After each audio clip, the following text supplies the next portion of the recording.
لە کاتی شەڕی داعشدا هێزێک کە موچەی لێ نەدەبڕدرا وەک خۆی مایەوە هێزەکانی پێشمەرگە بوون کە ساردی و گەرمی زستانیان نەدەناسی و لە بەرەکانی جەنگ دژی مەترسیدارترین گروپی توندڕە وەسانەوە. بەڵام ئێستا ئەوتەی بەرپرسانی حکومەت جەنگ تەواو بوو موچەش دەبێت کەم بکرێتەوە. بە پێوتەی سەرۆکاتی حکومەتی هەرێمی کوردستان لەم دۆخە داراییە سەختەدا کە حکومەتی هەرێمی تێکەوتووە بڕیاریانداوە لە موچەی هێزەکانی پێشمەرگە پاشەکەوت بکەن.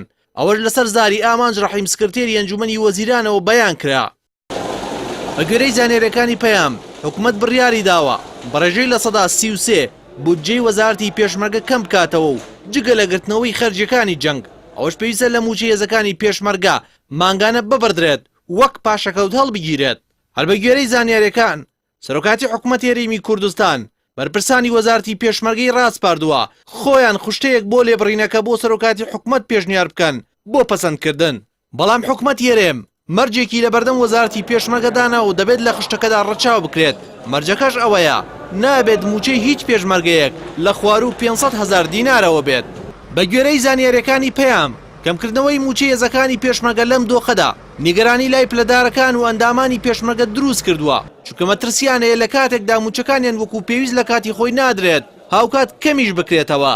ئەوەش کاریگەری لەسەر وێزانە دروست دەکات.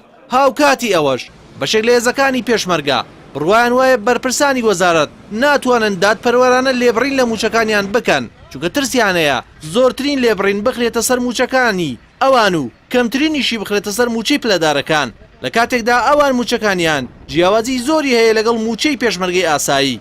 سەرباری ئەوەش نیگەران لەوەی بەشێک لە ئەندامانی هێزەکانی پێشمەرگە بەبێ ئەوەی ساردی و گەرمی سەنگەرەکان ببینن هاوشانی پێشمەرگەیەکی فعلی پارە وەردەگرن. بۆیە بەپێی وتەی چەند ئەفسەر و پلەدارێکی پێشمەرگە کە قسەیان بۆ پەیام کردووە گرنگە حکومەتی هەرێمی کوردستان پێشەوەی پاشەکەوتی موچە بکات لە هێزەکانی پێشمەرگە موچەی ئەو پێشمەرگە نافعلیانە بگێڕێتەوە بە ناوی پاسەوانی بەرپرسان و بە بیانووی جۆراجۆر دەوام ناکەن و ڕۆژێکی سەنگەریان نەبینیوە.